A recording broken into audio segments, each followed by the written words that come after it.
اعوذ باللہ من الشیطان الرجیم بسم اللہ الرحمن الرحیم۔ سوری، مجھے بتایا گیا کہ آواز نہیں آ رہی، تو میں نے اس کو دوبارہ جو ہے وہ آن کیا ہے۔ مجھے امید ہے کہ انشاءاللہ آواز آ رہی ہوگی۔ کہ یہ آیت نمبر 58 سے ہم سٹارٹ کر رہے ہیں۔ سورۃ نساء 5واں پارہ ہے۔ پچھلے سبق میں ہم نے پڑھا ہے کہ جو یہودی ہیں بالخصوص اور اہل کتاب بالعموم، اللہ رب العالمین نے ان کے کچھ کاموں کی وجہ سے ان پہ لعنت فرمائی ہے۔ آج کے سبق میں اللہ پاک نے خاص دو باتیں ارشاد فرمائی ہیں اہل ایمان کو مخاطب کر کے، کہ اس کتاب کو ماننے والے اور اس دین کو ماننے والے اور میرے نبی پر ایمان لانے والے، ان کے لیے دو باتیں ارشاد فرمائی، اور ان دونوں کے پیچھے میسج یہ ہے کہ تم وہ کام نہ کرنا جو اہل کتاب نے کیے۔ تمہارے اندر وہ عادتیں نہیں ہونی چاہیے جو اہل کتاب کے اندر تھیں، اور ان عادتوں کی وجہ سے اللہ پاک نے ان کو برباد کیا۔ یہ بڑا خاص میسج ہے۔ وہ کون سی دو عادتیں تھیں جو بنی اسرائیل کے اندر پائی جاتی تھیں؟ اللہ رب العالمین نے ان کی وجہ سے ان کو برباد کیا، اور کتاب کے ہوتے ہوئے بھی ان کی کتاب نے ان کو کوئی فائدہ نہیں پہنچایا۔ نبی پر ایمان کا کلیم کرتے تھے، لیکن ان کے ایمان کے اندر اخلاص پیدا نہیں ہو سکا، ان کے ایمان کے اندر اثر پیدا نہیں ہو سکا، اور ان کے ایمان کے اندر وہ جان پیدا نہیں ہو سکی جو ان کو گناہوں سے روکے اور نیکی کے لیے ان کو اندر سے ابارے۔ ایمان مردہ ہو جاتا ہے جب یہ دو چیزیں ہوتی ہیں۔ تو اللہ رب العالمین نے بالخصوص ان دو چیزوں کا ذکر فرمایا کہ جو عادتیں بنی اسرائیل کے اندر تھیں، اے ایمان لانے والوں، تمہارے اندر وہ عادتیں نہیں ہونی چاہیے۔ چلیے سبق کی طرف چلتے ہیں، اور میں وہ دونوں عادتیں جو قرآن نے بیان فرمائی ہیں وہ آپ سے شیئر کرتا ہوں۔ سب سے پہلی عادت، جس کا کوئی حقدار ہوتا تھا اس کا حق اس کو نہیں دیا جاتا تھا۔ جس چیز کا کوئی اہل ہوتا تھا وہ چیز، وہ کام، وہ ذمہ داری اس اہل کو نہیں دی جاتی تھی، بلکہ نہ اہلوں کے سپرد کام کر دیا جاتا تھا، نہ اہلوں کے سپرد۔ جس کام کا کوئی آدمی اہل نہیں ہے، وہ ابیلٹی اس کے اندر نہیں ہے، وہ میرٹ پہ پورا نہیں اترتا، تو یہودی اور عیسائی ان کے اندر یہ عادت تھی کہ وہ تعلق کی بنیاد پہ، دوستی کی بنیاد پہ، فیملی کی بنیاد پہ، لالچ کی بنیاد پہ، پرسنل مفادات کی بنیاد پہ، جس کو کہتے ہیں personal gain and personal interest, اس کی بنیاد پہ چہرے دیکھ کر فیصلہ کرتے تھے، میرٹ دیکھ کر فیصلہ نہیں کرتے تھے۔ تو پہلی بات جو اللہ نے ارشاد فرمائی کہ یہ عادت بنی اسرائیل کے اندر تھی، تمہارے اندر نہیں ہونی چاہیے۔ وہ عادت یہ ہے، ان اللہ یأمرکم، بے شک اللہ تمہیں حکم دیتا ہے۔ یہ اللہ کا حکم ہے۔ یہ نہیں فرمایا اللہ تمہیں نصیحت کرتا ہے، اللہ تمہیں ایڈوائز دیتا ہے، اللہ تجویز دیتا ہے تمہیں، اللہ تمہیں مشورہ دیتا ہے۔ یہ ساری چیزیں جو ہوتی ہیں نا، ایڈوائز اور تجویز اور مشورہ، یہ کسی کا جی چاہے تو مانتا ہے، جس کا جی چاہے نہیں مانتا۔ آپ بھی کسی کو ایڈوائز کریں، میں کسی کو ایڈوائز کروں، تو ہم اس کو پابند نہیں کرتے۔ وہ مان لے تو ہم سمجھتے ہیں اس کے لیے اچھا ہے، نہیں مانے تو اس کی مرضی ہے۔ لیکن یہاں تو رب کائنات نے حکم کیا ہے، جو مالک ہے، وہ ماسٹر ہے، وہ باس ہے، اس کو اختیار ہے، اس کی اتھارٹی ہے کہ وہ حکم دے۔ تو اس نے حکم دیا، ان اللہ یأمرکم، بے شک اللہ پاک تمہیں حکم دیتے ہیں۔ وہ کس بات کا حکم ہے؟ ان تؤدوا الامانات الی اہلھا، کہ تم امانتیں ان کے سپرد کرنا جو ان امانتوں کے اہل ہیں، جو ایلیجیبل ہیں، جن کا حق بنتا ہے، جو وہ کر سکتے ہیں، امانتوں کو سنبھال سکتے ہیں، ان کے سپرد وہ امانتیں کرنا۔ مفسرین نے لکھا ہے کہ حضور نبی کریم صلی اللہ علیہ وسلم ایک مرتبہ حرم کے اندر تھے، خانہ کعبہ کے اندر. اور خانہ کعبہ کے جو کنجی بردار تھے نا، جو تالا لگاتے اور کھولتے تھے، دروازہ بند کرتے اور کھولتے تھے، وہ تھے عثمان بن طلحہ. بعد میں مسلمان ہوئے رضی اللہ تعالیٰ عنہ. تو حضور علیہ الصلوۃ والسلام نے عثمان بن طلحہ سے کہا کہ ہمارے لیے دروازہ کھولو. تو اس نے کہا کہ یہ دروازہ تمہارے لیے نہیں کھلے گا. تو حضور علیہ الصلوۃ والسلام نے فرمایا، میں مختصر کر رہا ہوں. حضور علیہ الصلوۃ والسلام نے فرمایا کہ وہ وقت آئے گا، اور وہ کیسا وقت ہوگا؟ جب یہ چابی یہ ہمارے پاس ہوگی اور ہمارے اختیار میں ہوگی، ہم جس کو چاہیں گے اس کو عطا کریں گے. تو عثمان بن طلحہ نے بڑے غرور اور تکبر کے ساتھ، جس طرح کہتے ہیں لہ یہ کیا بات ہوئی، وہ کب آئے گا دیکھی جائے گی، اس نے کہا ہوں.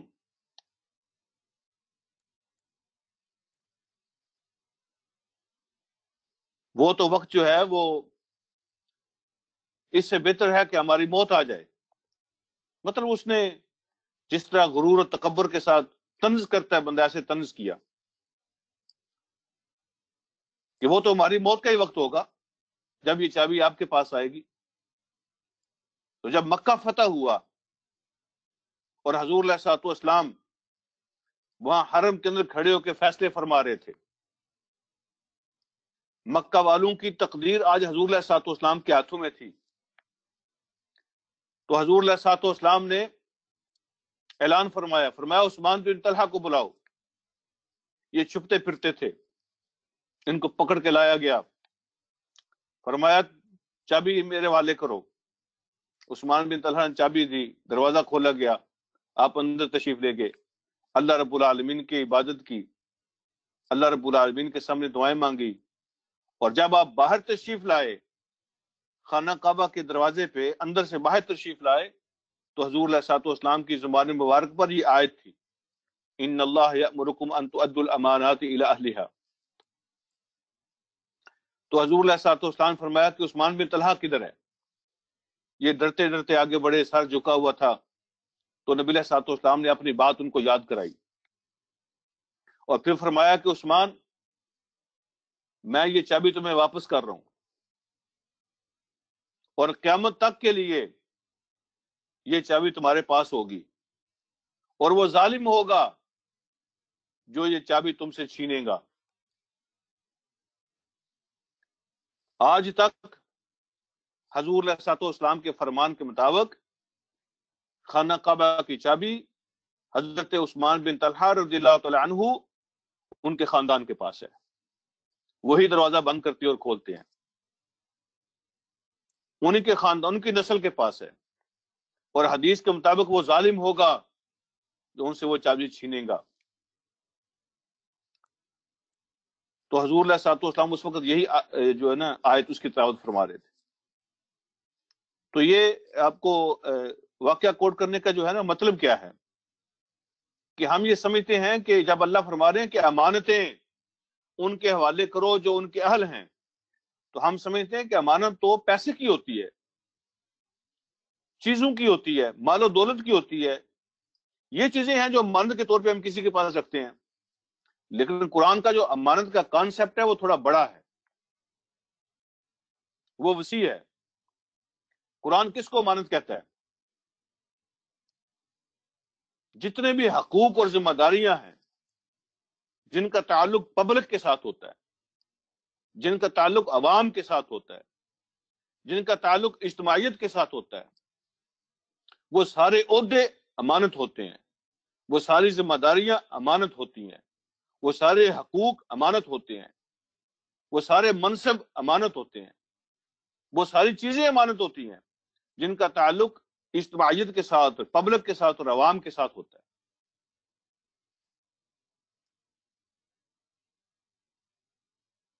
میرا جو ذاتی بزنس ہے نا، کسی کا کوئی ذاتی بزنس ہے، اس کے نفع اور نقصان کے ساتھ پبلک کا کوئی تعلق نہیں ہے، اجتماعیت کا کوئی تعلق نہیں ہے، لوگوں کا اس کے ساتھ کوئی تعلق نہیں ہے. اس کا نفع بھی میرا ذاتی ہے، اس کا نقصان بھی میرا ذاتی ہے. تو اس میں جس کو چاہوں رکھوں، اسلام مجھے پابند نہیں کرتا. کوئی میرا دوست ہو، کوئی میرا بچہ ہو، میرا بیٹا ہو، میرا بھائی ہو، میرا کوئی عزیز ہو، مجھے جو اچھا لگے میں اس کو رکھوں، مجھے جو برا لگے میں اس کو نکال دوں. یہ میرا اختیار ہے، کیونکہ اس کا نفع اور نقصان میرا ذاتی ہے، اس میں میں فیصلے خود کر سکتا ہوں. لیکن جس کا تعلق عوام کے ساتھ ہوتا ہے، جن کا تعلق پبلک کے ساتھ ہے، جن چیزوں کا تعلق اجتماعیت کے ساتھ ہے، وہاں مجھے فیصلے میرٹ پہ کرنے ہیں، اور یہ میرے رب کا حکم ہے. یہ میرے رب کا مشورہ نہیں ہے، یہ خالق کائنات کا، مالک کائنات کا حکم ہے. کسی غیر اہل کو، جس کے اندر وہ کام کرنے کی صلاحیت نہیں ہوتی، جس کے اندر وہ ذمہ داری ادا کرنے کا ملکہ نہیں ہوتا، تعلق کی بنیاد پہ اس کو ذمہ داری دینا، دوستی کی بنیاد پہ اس کو ذمہ داری دینا اور ایسے منصب تقسیم کرنا، اسلامی تعلیمات کے حساب سے یہ خیانت ہے. وہ آدمی خائن ہے، وہ ڈس آنےسٹ ہے، اور قیامت کے دن اس کا جو شمار ہے وہ بددیانتوں کے اندر ہوگا. اور حضور علیہ الصلوۃ والسلام کی حدیث ہے، نبی علیہ الصلوۃ والسلام ارشاد فرماتے ہیں، ایسا کرنے والا شخص جو میرٹ کو چھوڑ کر دوستیاں نبھاتا ہے، تعلقات نبھاتا ہے، ذمہ داریاں ان کو دیتا ہے جو اس کو پسند آتے ہیں، میرٹ نہیں ہوتا، وہ اہلیت نہیں دیکھتا، وہ صلاحیت نہیں دیکھتا، وہ تعلقات اور دوستیاں دیکھتا ہے، وہ مفادات دیکھتا ہے، وہ لالچ دیکھتا ہے. جس نے اس طرح فیصلے کیے، حضور علیہ الصلوۃ والسلام کی حدیث ہے کہ وہ لعنتی ہے، نہ اس کا فرض قبول ہوتا ہے نہ اس کا نفل. اللہ اکبر، کتنی سخت حدیث ہے. ایسے ذمہ دار جو اس طرح عہدے اور منصب تقسیم کرتے ہیں اور ذمہ داریاں تقسیم کرتے ہیں، ان کے نہ فرض قبول ہوتے ہیں نہ ان کے نفل قبول ہوتے ہیں. اور پھر فرمایا ان کے لیے جہنم ہے. جیسا میں نے عرض کیا کہ امانتوں کا تعلق صرف مال کے ساتھ نہیں ہوتا، ذمہ داریاں، حقوق، عہدے، منصب جن کا تعلق پبلک اور اجتماعیت کے ساتھ ہوتا ہے، سب اس کے اندر آتے ہیں. یہ سب ذمہ داری ہیں. اللہ رب العالمین نے جو رشتے اور تعلق ہوتے ہیں ان کو بھی امانت فرمایا ہے، ان کا خیال رکھنا بھی ضروری ہے. اور پھر حضور علیہ الصلوۃ والسلام نے وہ مشہور حدیث آپ نے سنی اور پڑھی ہے، المجالس بالامانہ، جو مجلسیں ہوتی ہیں، جو میٹنگز ہوتی ہیں، وہ بھی امانت ہوتی ہیں.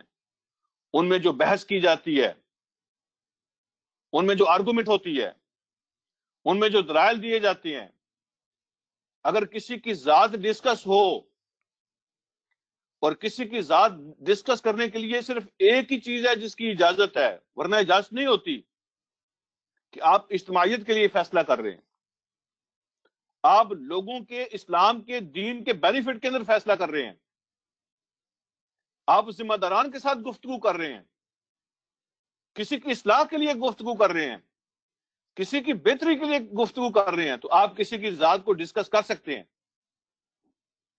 اور اگر ایسا نہ ہو تو کسی کی ذات کو ڈسکس کرنا اس کی غیر موجودگی میں یہ غیبت ہے. ہاں، اصلاح کے لیے، رپورٹ دینے کے لیے، لوگوں کو نقصان سے بچانے کے لیے، لوگوں کے فائدے کے لیے، اجتماعیت کے فائدے کے لیے، یہ ساری چیزیں ایسی ہیں کہ کسی ذات کو ڈسکس کرنے کی اجازت دیتی ہیں. تو جو مجلس کے اندر ڈسکشن ہوتی ہے، اگر کسی کی ذات ڈسکس ہو تو مجلس کے باہر جا کے پراپوگنڈا کرنا کہ فلاں نے تیرے بارے میں یہ کہا تھا، فلاں نے تیرے بارے میں یہ کہا تھا، اور فلاں نے اچھی بات کی تھی، تیری فیور میں کی تھی، فلاں نے تیرے مخالف کی تھی، یہ ساری باتیں پھیلانا فتنے کی نیت سے، تو وہ آدمی بھی بددیانت ہوتا ہے جو یہ باتیں کرتا ہے. میٹنگ کے باہر جا کے، مجلس کے باہر جا کے، مجلس کے اندر ہونے والی ساری باتیں بھی امانت ہوتی ہیں. اور پھر حضور علیہ الصلوۃ والسلام کی دوسری حدیث بھی آپ نے سنی ہوگی، آپ فرماتے ہیں المستشار مؤتمن، جس کے ساتھ مشورہ کیا جاتا ہے، جب کسی سے مشورہ مانگا جاتا ہے تو اس کے ساتھ ڈسکس کیا جاتا ہے، اپنے سارے مسائل اس کے سامنے پیش کیے جاتے ہیں، اپنی پریشانیاں مصیبتیں اس کے ساتھ ڈسکس کی جاتی ہیں، اس کو کچھ راز بتائے جاتے ہیں، اس سے پھر مشورہ مانگا جاتا ہے، جس کے ساتھ لوگ جا کے چیزیں اپنی شیئر کرتے ہیں اس سے صلاح کرنے کے لیے اور مشورہ کرنے کے لیے، تو وہ کسی اور کو جا کے بتا دیتا ہے تو وہ بھی بددیانت ہے۔ جس سے مشورہ مانگا جاتا ہے اس کے پاس بھی وہ ساری چیزیں امانت ہوتی ہیں۔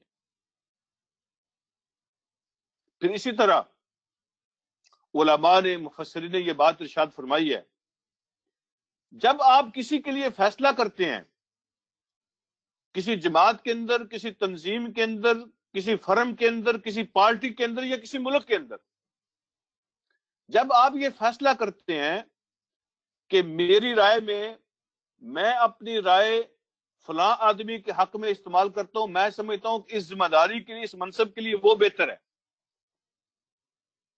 تو گویا کہ آپ نے اس کے حق میں ووٹ دیا، اپنی اس طاقت کو اور اپنے اس اختیار کو استعمال کیا جو آپ کے پاس امانت ہے،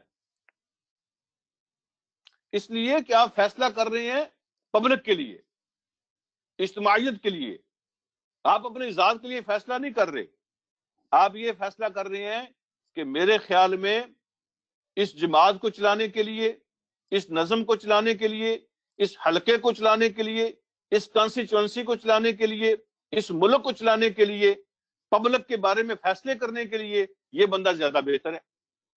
تو آپ کے فیصلے کا تعلق پبلک کے ساتھ ہے، اس کا نفع اور نقصان پبلک کے لیے ہے، اور اگر آپ وہاں غلط فیصلہ کرتے ہیں، جان بوجھ کر کسی ظالم کے بارے میں، کسی کرپٹ کے بارے میں، کسی بے دین کے بارے میں، یا ایسے کسی شخص کے بارے میں جو پبلک کے لیے نقصان دہ ہوتا ہے، اس کے بارے میں فیصلہ دیتے ہیں، تو گویا کہ آپ نے اپنی امانت کو غلط استعمال کیا۔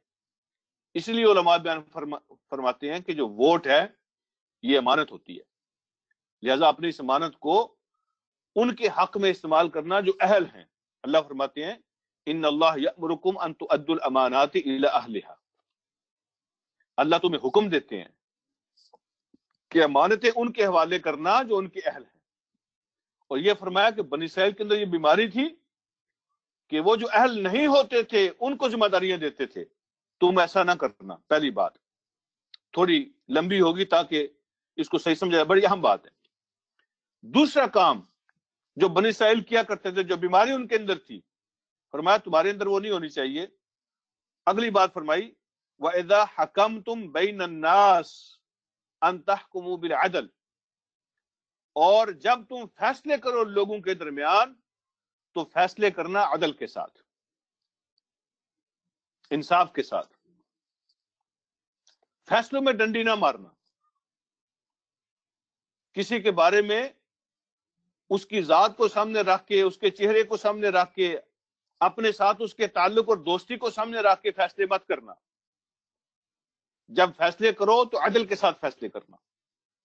اسلام نے تو یہاں تک تعلیمات دی ہیں کہ اسلام عدل کے ساتھ ہے، اسلام جسٹس کے ساتھ ہے، اسلام انصاف کے ساتھ ہے، چاہے وہ ایک مسلمان اور ایک کافر کے درمیان کوئی معاملہ ہو، اور کافر صحیح ہو اور مسلمان غلط ہو، تو ہمارا کام اس کافر کے حق میں فیصلہ کرنا ہے۔ اس لیے اللہ نے فرمایا ہے وَإِذَا حَكَمْتُمْ بَيْنَ النَّاسِ، یہاں یہ نہیں فرمایا کہ اذا حکمتم بین المؤمنین، اذا حکمتم بین المسلمین، یہ نہیں فرمایا کہ جب تم مومنوں کے درمیان فیصلے کرو یا جب تم مسلمانوں کے درمیان فیصلے کرو، بلکہ فرمایا جب تم انسانوں کے درمیان فیصلے کرو، جب تمہیں موقع ملے کہ انسانوں کے درمیان فیصلے کرو، تو انسان مسلمان ہوں یا کافر ہوں، رشتہ دار ہوں یا غیر رشتہ دار ہوں، جب تم فیصلے کرو گے ان تحکموا بالعدل، تو فیصلے انصاف کے ساتھ کرنا۔ یہ جو دو کام ہے نا، ایک یہ کہ امانتیں ان کو دینا جو اس کے اہل ہیں، اور دوسرا یہ کہ جب لوگوں کے درمیان فیصلے کرو تو انصاف کے ساتھ فیصلے کرنا.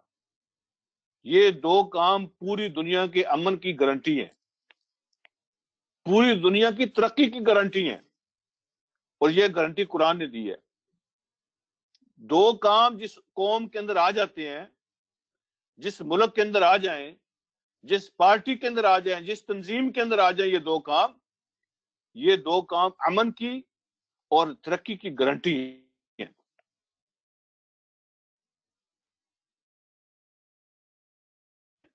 اور جب فیصلے کرو تو انصاف کے ساتھ فیصلے کرنا، کسی کو اس کا فائدہ ہو یا نقصان ہو، انصاف کے ساتھ فیصلے کرنا. اسلام یہ کہتا ہے کہ یہ جو عہدے اور منصب ہوتے ہیں نا، یہ تمہارے حق نہیں ہوتے، یہ امانتیں ہوتی ہیں.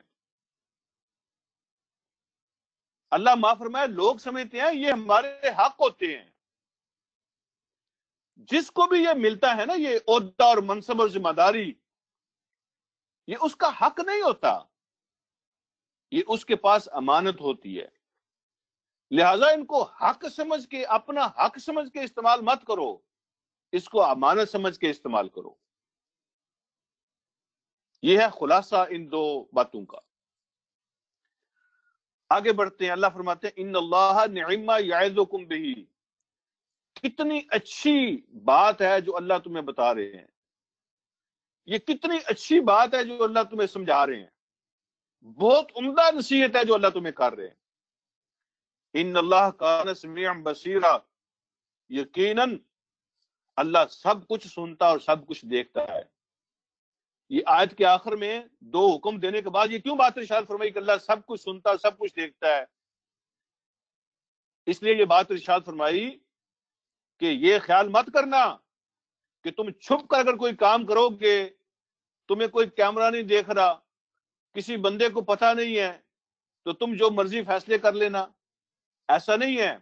اللہ فرماتے ہیں دنیا کا کوئی بندہ تمہیں نہ دیکھ رہا ہو، دنیا کا کوئی کیمرہ تمہیں نہ دیکھ رہا ہو، تو یہ یاد رکھنا ان اللہ کان سمیعا بصیرا، اللہ پاک سب کچھ سنتا، اللہ پاک سب کچھ دیکھتا ہے. اس کے کیمرے ہر وقت آن ہے.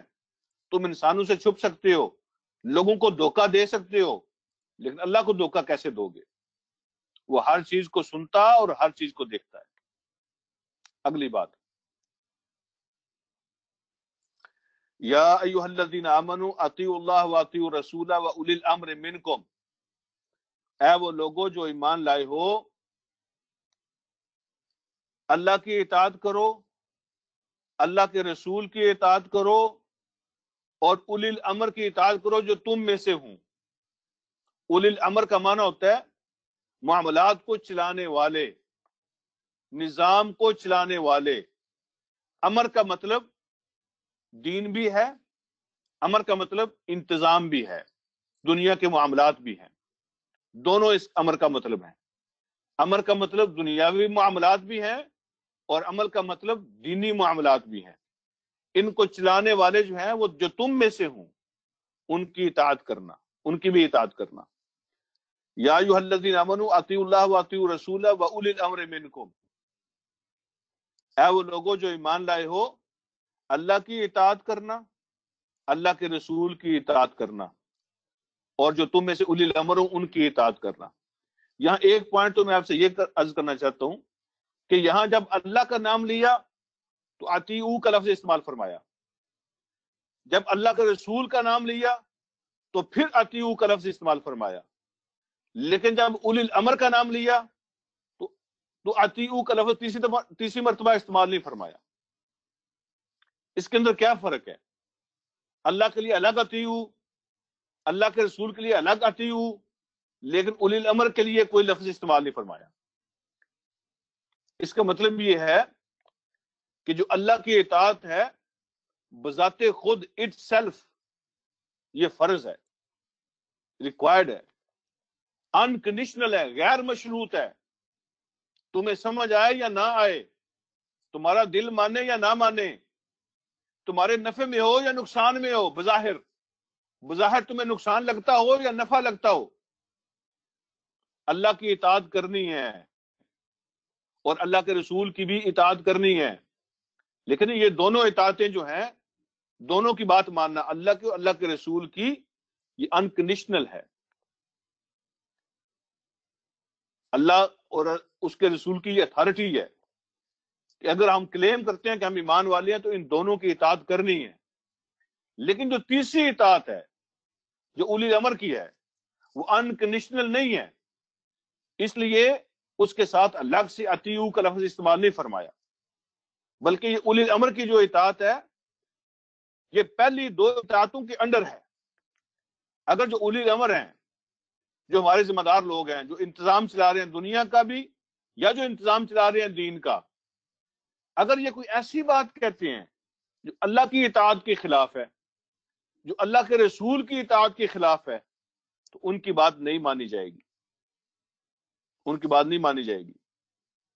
لیکن اگر کوئی ایسی بات کہتے ہیں جو اللہ کی اطاعت کے خلاف نہیں ہے اور اللہ کے رسول کی اطاعت کے خلاف بھی نہیں ہے، تو پھر ان کی اطاعت کرنا بھی ایسے ہی کہا گیا ہے حدیث کے اندر جیسے اللہ اس کے رسول کی اطاعت ہوتی ہے، کیونکہ بالواسطہ دنیا کا نظام چل نہیں سکتا۔ اگر ہر بندہ اپنی مرضی کرے تو دنیا کا سسٹم نہیں چل سکتا۔ اس لیے ہمیں معروف کے اندر جو اچھی چیزیں ہیں، ان کے اندر جو گناہ نہیں ہیں، جو غلط نہیں ہیں، ان کے اندر اپنے ذمہ داروں کی بات ماننی ہے۔ سسٹم تب چلتا ہے، اگر ہم نہیں مانیں گے تو کوئی سسٹم نہیں چل سکتا۔ آپ اپنا گھر نہیں چلا سکتے جب تک اس میں کسی کو ذمہ دار بنا کر فیصلے کے اختیارات اس کو نہ دیں۔ گھر کے اندر رہنے والے 4 لوگ اگر اپنا اپنا فیصلہ کرنے کا اختیار رکھتے ہوں، اپنی اپنی مرضی کرنے کا اختیار رکھتے ہوں، تو وہ گھر صحیح ڈائریکشن پہ نہیں چل سکتا، وہ گھر ختم ہو جائے گا، وہ تباہ ہو جائے گا، وہ ترقی نہیں کر سکتا، وہاں امن نہیں آ سکتا، وہاں سکون نہیں آ سکتا۔ ایک کہے گا میں نے دروازہ کھولنا ہے، دوسرا کہے گا میں نے بند کرنا ہے، ایک کہے گا میں نے لائٹ آن کرنی ہے، دوسرا کہے گا میں نے آف کرنی ہے، ہر بات پہ جھگڑا ہوگا، ایک گھر نہیں چل سکتا، تو پورا سیٹ اپ کیسے چل سکتا ہے؟ لہٰذا جو ذمہ دار لوگ ہوتے ہیں، جو تم نے خود ہی بنائے ہوتے ہیں، تو ان کی اطاعت بھی ضروری ہے، لیکن ان کی اطاعت غیر مشروط نہیں ہے کہ جو بھی کہیں گے ماننا ہوگا۔ ان کی اطاعت اللہ اس کے رسول کے انڈر ہوگی، ان کے تحت ہوگی۔ اچھا جی، اس میں جو بات ارشاد فرمائی گئی ہے، میں 1 2 3 کر کے ایک اور طریقے سے آپ سے شیئر کرتا ہوں۔ یہاں پہ 3 چیزیں بیان کی گئی ہیں۔ اس کی صورت کیسے ہوگی؟ اللہ اس کے رسول کی اطاعت کرنے کی کیا صورت ہوتی ہے؟ اس کی 3 صورتیں ہو سکتی ہیں۔ ایک تو یہ ہے کہ وہ حکم، وہ باتیں جو بالکل واضح ہیں، کلیئر ہیں، ان کی تشریح کی ضرورت نہیں ہوتی، کسی اور سے پوچھنے کی ضرورت نہیں پڑتی۔ کوئی اللہ کا حکم ہے، بالکل واضح ہے، اللہ نے کہا یہ حلال ہے، یہ حرام ہے، بالکل کلیئر ہے۔ جو چیزیں کلیئر ہیں، اوپن ہیں، واضح ہیں، کسی سے پوچھنے کی ضرورت نہیں پڑتی، تشریح کی ضرورت نہیں پڑتی، جو اللہ کے فرمان ہے، تو اس میں تو کوئی مسئلہ نہیں ہے، وہ اللہ کی باتیں مانی جائیں گی۔ کچھ حکم ایسے ہو سکتے ہیں جو میرے لیے یا آپ کے لیے کسی کے لیے واضح نہ ہوں، جن کی تشریح کی ضرورت پڑتی ہے، تو وحی کی روشنی میں سب سے پہلا حق اس کی تشریح کرنے کا وہ اللہ کے رسول کو ہے۔ سب سے پہلا حق تشریح کرنے کا اللہ کے رسول کو ہے۔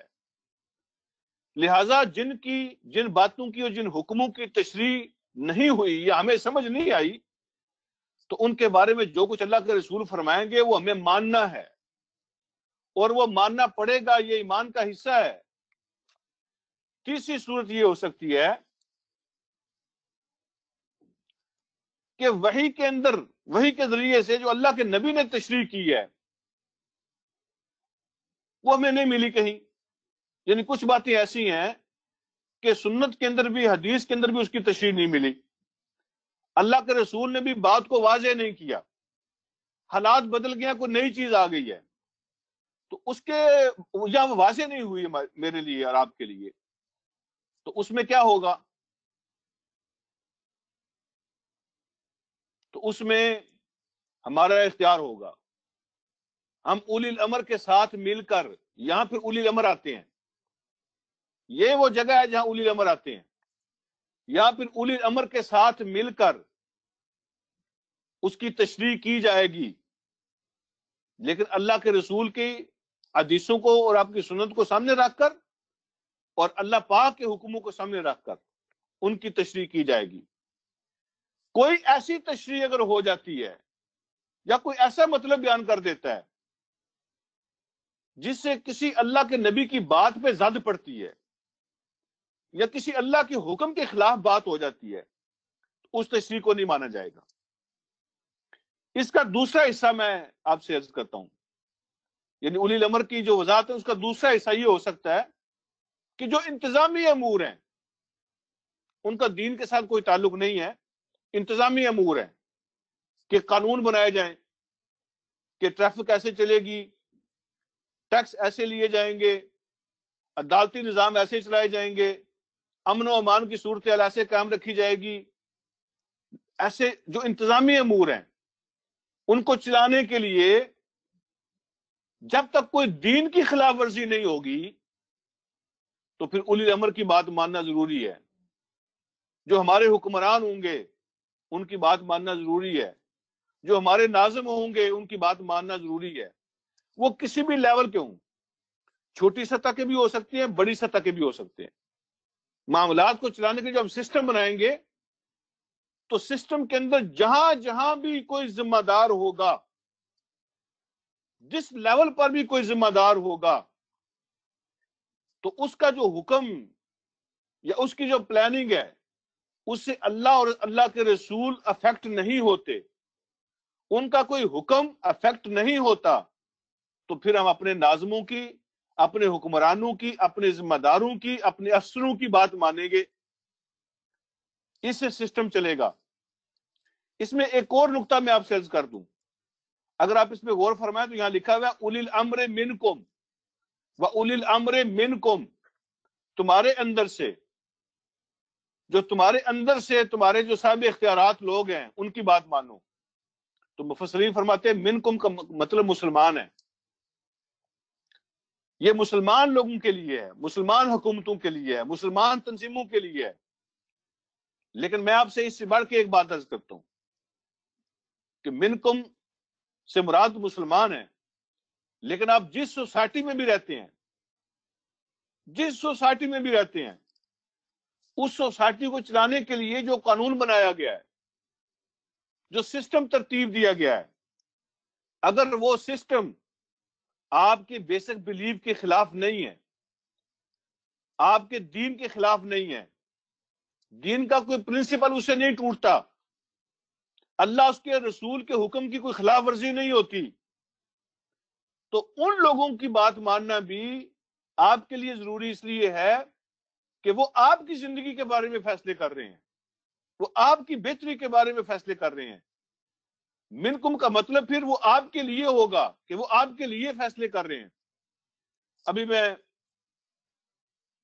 میں بھی سویڈن میں موجود تھا، وہاں ایک میٹنگ تھی، پروگرام تھا ویکینڈ پہ، تو وہاں ایک دوست نے بڑا اچھا سوال کیا، اٹلی سے ایک دوست نے اچھا سوال کیا اسی حوالے سے۔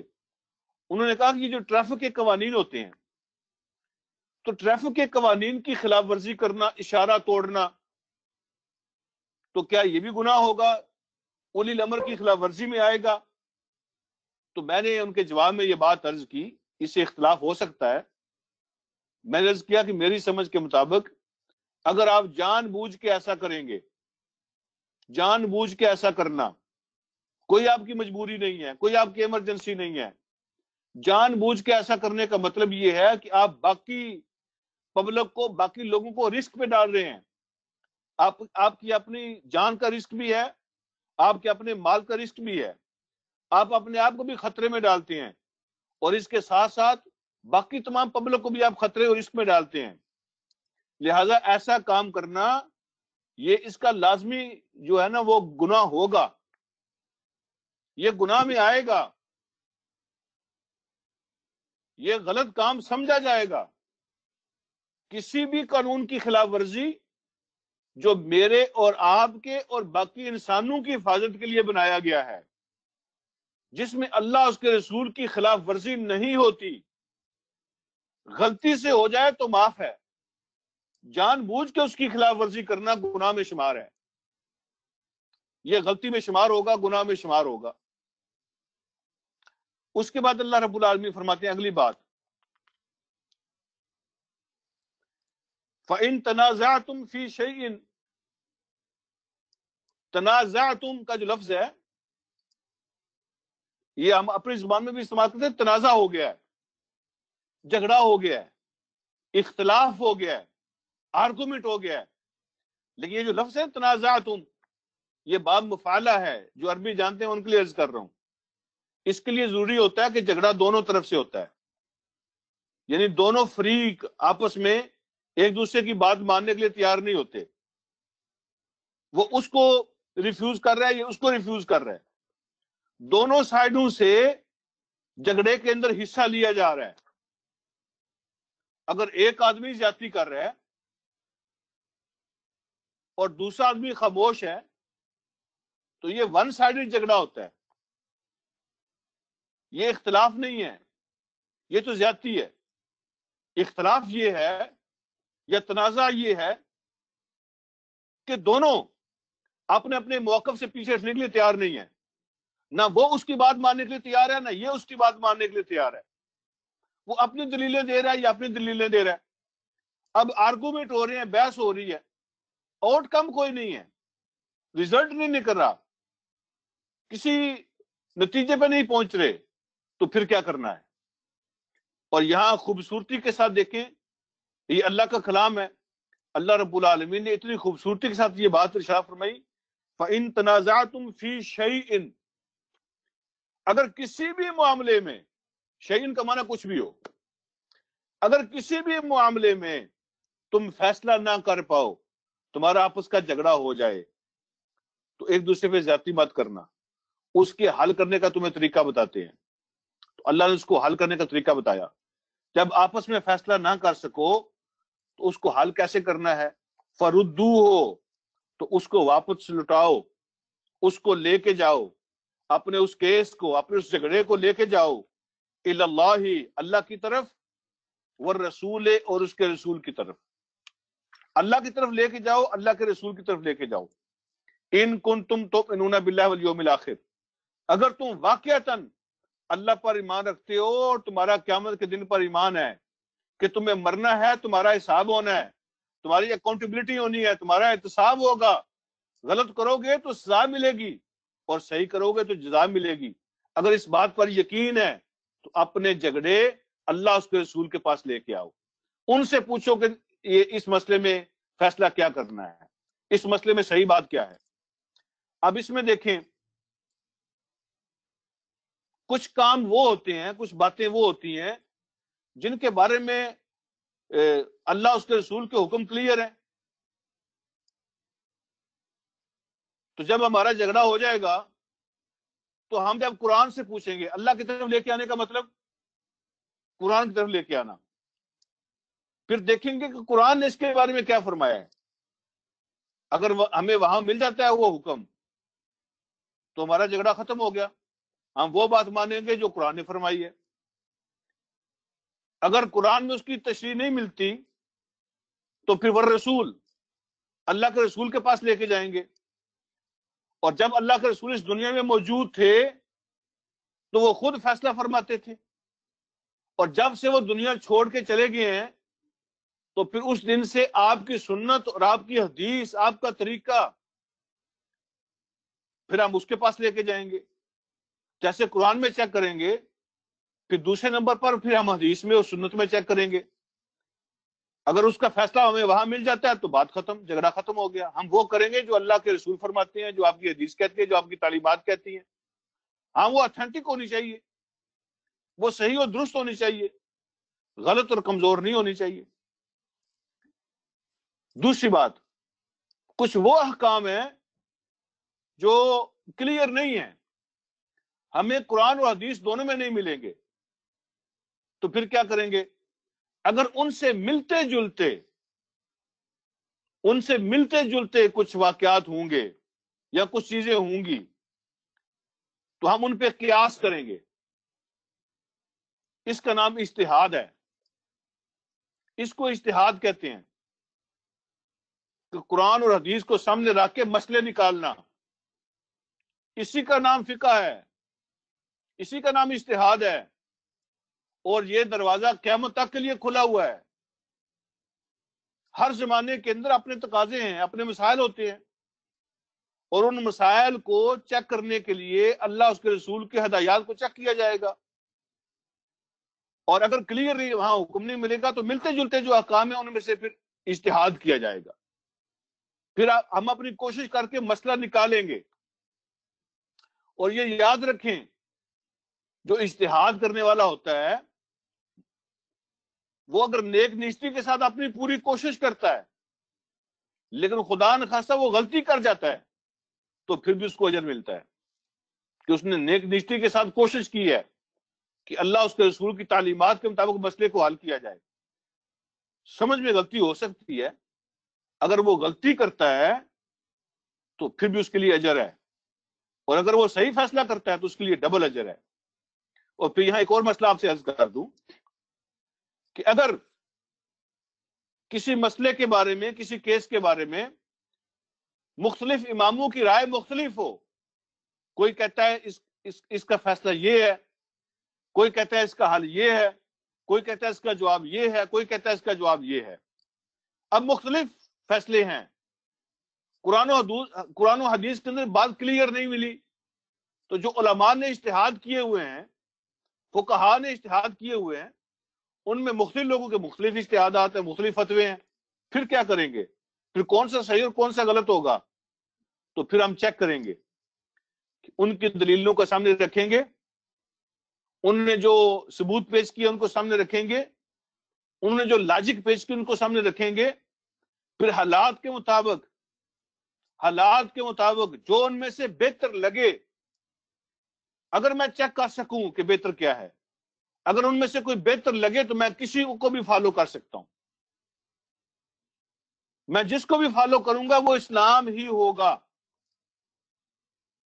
لیکن اگر میرے اندر یہ کیپیسٹی نہیں ہے کہ میں چیک کر سکوں کہ ان میں سے بہتر کون سا ہے, تو میں کسی ایک کو فالو کر لوں جس پہ مجھے اعتماد ہو, جس کے تقوی پر, جس کے علم پر, جس کی خدا خوفی پر مجھے اعتماد ہو, مجھے تسلی ہو. اگر میں اس کو فالو کر لیتا ہوں تو میں گناہگار نہیں ہوں گا, میں صحیح ہوں گا, مجھ سے پکڑ نہیں ہوگی.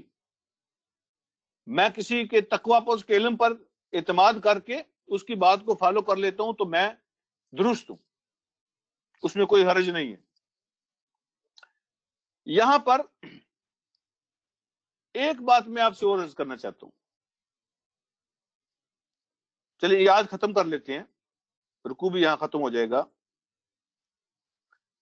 اللہ فرماتے ہیں اگر تم ایسا کرو گے نا کہ اللہ سے پوچھو گے اس مسئلے کا حل کیا ہے, پھر اللہ کے رسول سے پوچھو گے اس مسئلے کا حل کیا ہے, اور اگر وہاں نہیں ملتا اولی الامر سے پوچھو گے, خود سوچنے کی کوشش کرو گے قرآن و حدیث کی روشنی میں اور اس کا حل نکالو گے, اس طرح اپنے جھگڑوں کے فیصلے کرو گے, ذالک خیرون, یہ بہترین طریقہ ہے, یہ بہترین طریقہ ہے.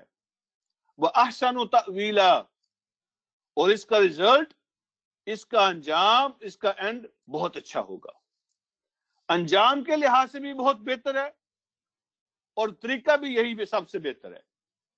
اس کا اینڈ بھی صحیح ہوگا اور طریقہ بھی یہی صحیح ہوگا. یہ فیصلہ اللہ رب العالمین نے دیا. یہاں پہ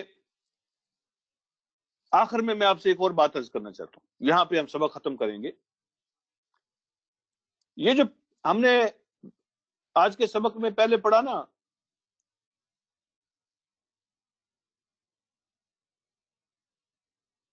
کہ امانتیں ان کے اہل کے سپرد کرو، جب فیصلے کرو تو صحیح فیصلے کرو.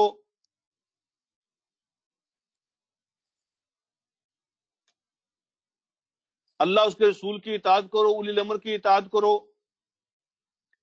اس کے بارے میں اللہ اس کے رسول کی اطاعت، اولی الامر کی اطاعت. ایک بات آپ یہ ذہن میں رکھیں کہ ہسٹری اور تاریخ کے اندر یہ وقت ایسا گزرا ہے کہ کچھ حکمرانوں نے کچھ علماء کو خرید کر یا کچھ علماء کو پریشرائز کر کے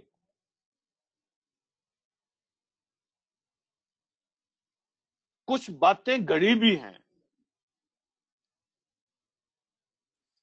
کچھ احادیث گڑی ہیں، نعوذ باللہ، کچھ روایات گڑی گئی ہیں، اور جن میں یہ ساری باتیں بیان ہوئی ہیں کہ جس نے کسی حکمران کی خلاف ورزی کی، جس نے اپنے بادشاہ کی خلاف ورزی کی، تو اس کے لیے یہ سزا، یہ سزا، یہ سزا. اس نے اللہ اس کے رسول کی خلاف ورزی کی.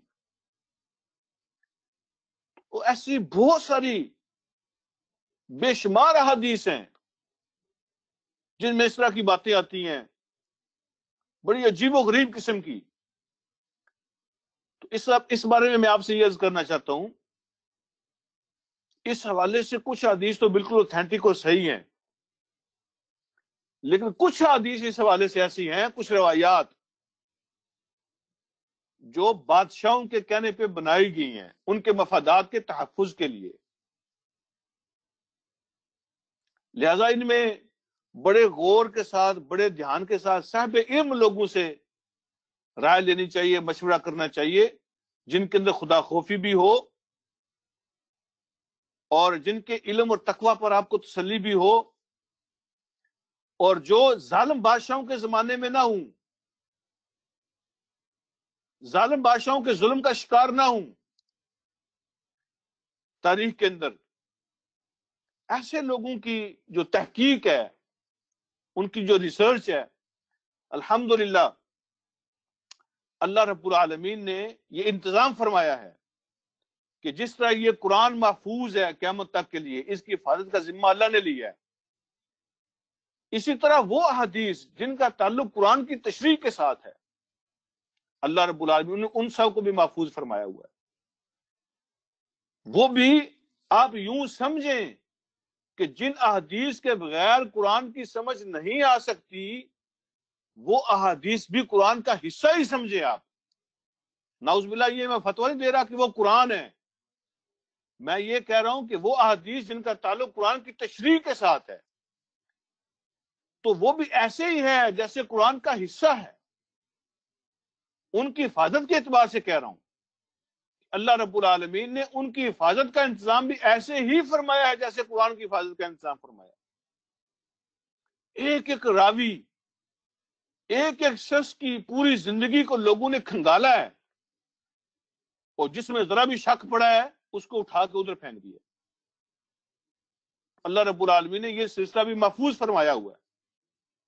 لہذا حدیثوں کو چیک کرنا چاہیے، اور جن لوگوں نے اس پہ کام کیا ہے، تحقیق کی ہے، محنت کی ہے، تو ان کی اتھینٹسٹی چیک کر لینی چاہیے. جو اس حوالے سے حدیثیں کمزور ہوں نا، یا جو نان سینس قسم کی چیزیں اس کے اندر آئی ہوں، جو ایک عام جو ہے نا وہ عقل کے خلاف باتیں اگر آ گئی ہوں، ایسی حدیثوں کو ضرور چیک کرنا چاہیے کہ یہ کسی بادشاہ کے کہنے پہ تو نہیں گڑی گئی، کسی کی ذاتی مفادات کے لیے تو نہیں گڑی گئی. تو ان کو چیک کرنا بھی ضروری ہے. یہاں سے انشاءاللہ پھر اگلے ہفتے سٹارٹ کریں گے. اللہ رب العالمین مجھے اور آپ کو جو امانتیں ہمارے سپرد ہیں، جو ذمہ داریاں اللہ نے ہمیں دی ہیں، اللہ دیانتداری کے ساتھ ان کو نبھانے کی توفیق عطا فرمائے. اور جو اختیارات اللہ نے ہمیں دیے ہیں، اللہ ہمیں وہ توفیق عطا فرمائے اس میں ہم دیانتدار لوگوں کا انتخاب کر سکیں. اپنے معاملات، اپنی ذمہ داریاں، اپنے عہدے اور منصب ان لوگوں کو دیں جو اس کے اہل ہوں، اور جب فیصلہ کرنے کی باری آئے اللہ پاک ہمیں توفیق عطا فرمائے کہ خدا خوفی کے ساتھ فیصلے کریں، اپنی آخرت کو سامنے رکھ کے فیصلے کریں، جزا و سزا کو سامنے رکھ کے فیصلے کریں۔ اس کا نقصان میری ذات کو ہو، اس کا نقصان میرے کسی قریبی کو ہو، لیکن جہاں انصاف ہو ہم وہاں کھڑے ہوں۔ مسلمان تو جسٹس کے ساتھ کھڑا ہوگا، اگر جسٹس کسی مسلمان کے ساتھ ہے تو ہم وہاں کھڑے ہوں گے، اور اگر جسٹس کسی نان مسلم کے ساتھ ہے تو ہم وہاں کھڑے ہوں گے۔ ہم تو انصاف کے ساتھی ہیں، ظلم کے ساتھی نہیں ہیں۔ اللہ مجھے اور آپ کو عمل کی توفیق عطا فرمائے۔ وآخر دعوانا الحمدللہ رب العالمین۔